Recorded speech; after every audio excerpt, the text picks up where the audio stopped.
जैसा कि पिछले लेक्चर 1 में हमने अध्याय 1 वैद्युत आवेश तथा क्षेत्र चैप्टर में आवेशन की प्राचीन तथा आधुनिक अवधारणा, वैद्युत आवेश तथा उसके प्रकार, घर्षण द्वारा आवेशन का स्पष्टीकरण, वैद्युत आवेश का संरक्षण, मूल आवेश तथा आवेश का क्वांटीकरण टॉपिक को पढ़ाया। आज हम आवेश के क्वांटीकरण से संबंधित कुछ अतिरिक्त जानकारी नोट के रूप में आपको देंगे, जिसे आप ध्यान से समझें। ये जानकारी आपको प्रतियोगी परीक्षाओं तथा एनसीईआरटी के प्रश्नों को हल करने में बहुत हेल्प करेगी। नोट नंबर 1 है, गैलमान ने 1964 में कुछ ऐसे कणों की खोज की जिन पर आवेश प्लस माइनस e/3 व प्लस माइनस 2e/3 हो सकता है। इन कणों को क्वार्क कहा जाता है। यद्यपि ये 6 प्रकार के होते हैं, परंतु 2 प्रकार के क्वार्क्स ही अपेक्षाकृत अधिक स्थायी होते हैं। अप क्वार्क्स जिस पर आवेश प्लस 2/3 होता है, तथा डाउन क्वार्क्स जिस पर आवेश माइनस 1/3 होता है। दूसरा पॉइंट है नोट्स का, प्रोटॉन 2 अप क्वार्क तथा 1 डाउन क्वार्क तथा न्यूट्रॉन 1 अप क्वार्क तथा 2 डाउन क्वार्क से मिलकर बना होता है। तीसरा पॉइंट है, क्वार्क की खोज के बाद भी आवेशों का क्वांटीकरण Q बराबर plus minus n into E लागू होता है, क्योंकि मुक्त रूप से पाए जाने वाला न्यूनतम आवेश स्मॉल e है। इसके बाद 8वां टॉपिक है आपका विद्युत आवेश की इकाई, unit of electric charge. SI पद्धति में आवेश का मात्रक कूलाम होता है। आवेश प्रवाह की दर को हम विद्युत धारा कहते हैं। विद्युत धारा का एक सूत्र होता है I = Q/T, यानी विद्युत धारा बराबर आवेश अप बटा समय, या Q बराबर I × T भी लिख सकते हैं। इस सूत्र के आधार पर एमकेएस पद्धति में आवेश का मात्रक 1 कूलाम बराबर 1 एम्पियर × सेकंड होता है। सीजीएस पद्धति में आवेश का मात्रक एक इलेक्ट्रोस्टैटिक इकाई ESU, इलेक्ट्रोस्टैटिक यूनिट या स्टेट कूलाम होती है। 1 कूलाम बराबर 3 × 10⁹ ESU होता है। आवेश का विद्युत चुंबकीय मात्रक EMU होता है। 1 EMU बराबर 3 × 10⁻10 ESU बराबर 10 कूलाम, या 1 कूलाम बराबर हम लिख सकते हैं 3 × 10⁹ ESU बराबर 1/10 EMU। आवेश का सबसे बड़ा मात्रक फैराडे होता है। 1 फैराडे बराबर 96,500 कूलाम होता है। आवेश एक अदिश राशि है। आवेश की विमा m⁻0 L⁻0 TA होती है।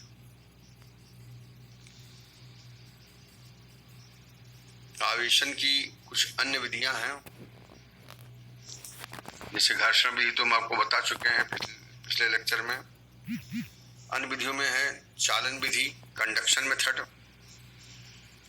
इसमें यदि किसी आवेशित चालक को किसी अन्य आवेश रहित चालक से स्पर्श कराएं तो आवेश रहित चालक पर भी उसी प्रकृति का आवेश उत्पन्न हो जाता है। आवेशन की ये विधि चालन विधि कहलाती है। दूसरी विधि है प्रेरण विधि या प्रेरण द्वारा आवेशन, इंडक्शन मेथड।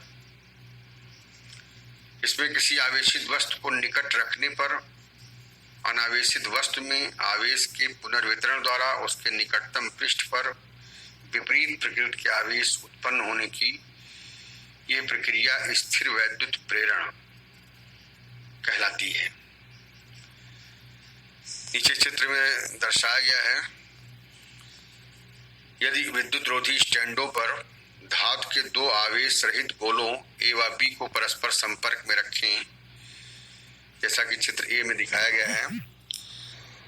तत्पश्चात गोले A के निकट एक धनावेशित क्षण लाएं, तब गोले के मुक्त इलेक्ट्रॉनों के क्षण की ओर आकर्षित हो जाने के कारण गोले A के निकटवर्ती पृष्ठ पर ऋण आवेश की अधिकता तथा गोले बी के पिछले पृष्ठ पर धनावेश की अधिकता हो जाती है, जैसा कि चित्र बी में दिखाया गया है।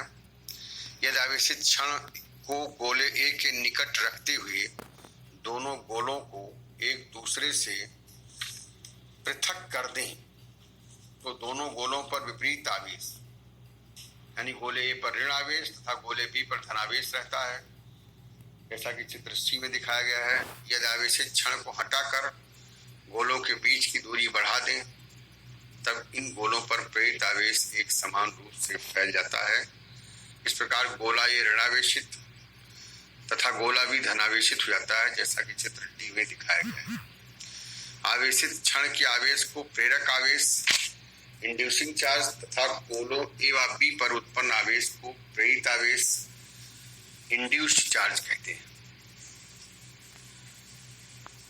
इसके आगे वैद्युत आवेश तथा आवेश के क्वांटीकरण पर आधारित हम कुछ आंकिक प्रश्न जो हम एनसीईआरटी पर आधारित कुछ प्रश्न आपको बताएंगे। आंकिक का पहला प्रश्न है, एक चालक पर 1 कूलाम का ऋणावेश है, इस पर सामान्य अवस्था से कितने इलेक्ट्रॉन अधिक हैं। इसको हल करने के लिए इसमें देखिए दिया है Q बराबर 1 कूलाम। स्मॉल ई एक इलेक्ट्रॉनिक आवेश है जिसका मान 1.6 × 10⁻⁻19 कूलाम होता है। मान लिया इस पर सामान्य अवस्था से n इलेक्ट्रॉनों की अधिकता है, तो n का मान हमें ज्ञात करना है। इसके सूत्र हम लगा देंगे Q बराबर n × E से। इलेक्ट्रॉनों की संख्या n बराबर Q/E। Q का मान हम 1 रख देंगे, E का मान 1.6 × 10⁻⁻19 रख देंगे। इसको सॉल्व करेंगे तो यह आ जाएगा 6.25 × 10⁻18। चूंकि चालक पर ऋणावेश है अतः चालक पर 6.25 × 10⁻18 इलेक्ट्रॉन अधिक है। दूसरा क्वेश्चन है आंकिक का, एक आवेशित चालक में 400 इलेक्ट्रॉन बाहुल्य में है। बाहुल्य का मतलब है 400 इलेक्ट्रॉन की अधिकता है। चालक में उपस्थित कुल आवेश का मान तथा उसकी प्रकृति बताइए। तो इसमें आपको दिया गया है इलेक्ट्रॉनों की संख्या स्मॉल n बराबर 4000, एक इलेक्ट्रॉन पर आवेश स्मॉल e बराबर 1.6 × 10⁻19 कूलाम होता है। इसमें हमें Q का मान ज्ञात करना है। तो चालक पर आवेश सूत्र लग जाएगा Q बराबर n × E। n का मान 4000, स्मॉल e का मान 1.6 × 10⁻19 रख करके मल्टीप्लाई कर लेंगे तो ये 6.4 × 10⁻16 कूलाम आ जाएगा। चूंकि चालक पर इलेक्ट्रॉनों की यहाँ पर अधिकता है, इलेक्ट्रॉन बाहुल्य में है अतः चालक में उपस्थित आवेश ऋणावेश होगा। अतः चालक पर आवेश Q बराबर 6.4 × 10⁻16 कूलाम ऋणावेश होगा। तीसरा क्वेश्चन आपका एनसीईआरटी का है, बहुत महत्वपूर्ण क्वेश्चन है। जब कांच की छड़ को रेशम के टुकड़े से रगड़ते हैं तो दोनों पर आवेश आ जाता है। इस प्रकार की परिघटना का वस्तुओं के अन्य युग्मों में भी परीक्षण किया जाता है। स्पष्ट कीजिए कि यह परीक्षण आवेश संरक्षण नियम से किस प्रकार सामंजस्य रखता है। तो देखिए इसमें हम रगड़ने से पहले कांच की छड़ व रेशम के टुकड़े पर कुल आवेश बराबर होगा 0, कोई आवेश उस पर नहीं रहेगा। रगड़ने के बाद कांच की छड़ धनावेशित हो जाती है, रेशम का टुकड़ा समान रूप से ऋणावेशित हो जाता है। अतः कांच की छड़ तथा रेशम के टुकड़े पर रगड़ने के बाद नेट आवेश 0 हो जाएगा। अतः ये परीक्षण आवेश संरक्षण के नियम का पालन करते हैं। चौथा क्वेश्चन आपका एनसीईआरटी का है, ऊन से रगड़े जाने पर कोई पॉलीथीन का टुकड़ा 3 × 10⁻⁷ कूलाम के ऋणावेश से आवेशित पाया गया। इसका ए पार्ट है, स्थानांतरित किस पदार्थ से किस पदार्थ में इलेक्ट्रॉनों की संख्या आकलित की गई। नंबर बी है, क्या ऊन से पॉलीथीन में संहत का स्थानांतरण होता है। संहत का मतलब होता है द्रव्यमान। वास्तव में किसी पदार्थ से इलेक्ट्रॉन निकलते हैं तो उसके द्रव्यमान में कुछ कमी हो जाती है या संहत में कमी हो जाती है। जिस पदार्थ में इलेक्ट्रॉन प्रवेश कर जाते हैं उसमें कुछ संहत या द्रव्यमान में वृद्धि हो जाती है। तो इसको हल करने के लिए देखिए इसका ये पार्ट है कि स्थानांतरित इलेक्ट्रॉनों की संख्या निकालनी है। तो देखिए इसमें दिया है पॉलीथीन के टुकड़े पर आवेश बराबर 3 × 10⁻⁷ कूलाम ऋणात्मक, अतः इलेक्ट्रॉन ऊन से पॉलीथीन के टुकड़े पर स्थानांतरित होते हैं। यदि इनकी संख्या स्मॉल n है तो सूत्र लगा देंगे Q बराबर n इंटू ई से, n बराबर Q पानी, Q और E का मान रख देंगे, इसको सॉल्व कर लेंगे तो 1.875 × 10⁻12 इलेक्ट्रॉन आ जाएंगे। बी पार्ट है, चूंकि ऊन से इलेक्ट्रॉन पॉलीथीन के टुकड़े पर स्थानांतरित हुए हैं अतः ऊन से पॉलीथीन पर द्रव्यमान का भी स्थानांतरण हुआ है।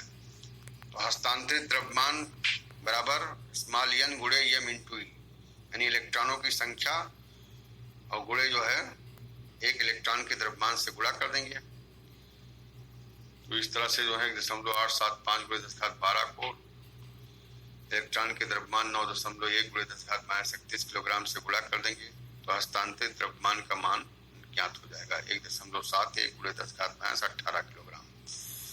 इसको सॉल्व कर लीजिएगा। पांचवा क्वेश्चन है, ये भी एनसीईआरटी का क्वेश्चन है, इसमें एनसीईआरटी लिखना छूट गया लेकिन एनसीईआरटी का ही प्रश्न है। 5 का यह है, किसी वस्तु का वैद्युत आवेश क्वांटीकृत है, इस प्रकथन से क्या तात्पर्य है। इसका बी पार्ट है, स्थूल अथवा बड़े पैमाने पर वैद्युत आवेशों से व्यवहार करते समय हम वैद्युत आवेश के क्वांटीकरण की उपेक्षा कैसे कर सकते हैं। तो इसका देखिए जो ए पार्ट है कि किसी वस्तु का वैद्युत आवेश क्वांटीकृत है। देखिए एक वस्तु से दूसरी वस्तु में इलेक्ट्रॉनों का जो स्थानांतरण केवल स्मॉल ई के पूर्ण गुणज के रूप में होता है या पूर्णांक संख्याओं में ही हो सकता है। इसका मतलब है कि वस्तु का वैद्युत आवेश क्वांटीकृत है। बी पार्ट है, किसी आवेशित वस्तु का आवेश बहुत अधिक होता है, इलेक्ट्रॉन का आवेश बहुत कम होता है। जब इलेक्ट्रॉन दिए जाते हैं या हटाए जाते हैं तो वस्तु के कुल आवेश की अपेक्षा ये दिया या हटाया आवेश इतना कम होता है कि आवेश लगातार परिवर्तित होता प्रतीत होता है, न कि विविक्त रूप में आवेश के क्वांटीकरण की उपेक्षा प्रतीत होती है। इसके बाद देखिए इसके आगे हमने आपको 3 क्वेश्चन होमवर्क दिए हैं, इनका आंसर भी लिख दिया है। इसको आप हल करेंगे, हल करने के बाद जो है उस पर डालेंगे तो हम इसको देखेंगे गलत जो है या सही है उसको बताएंगे फिर आपको।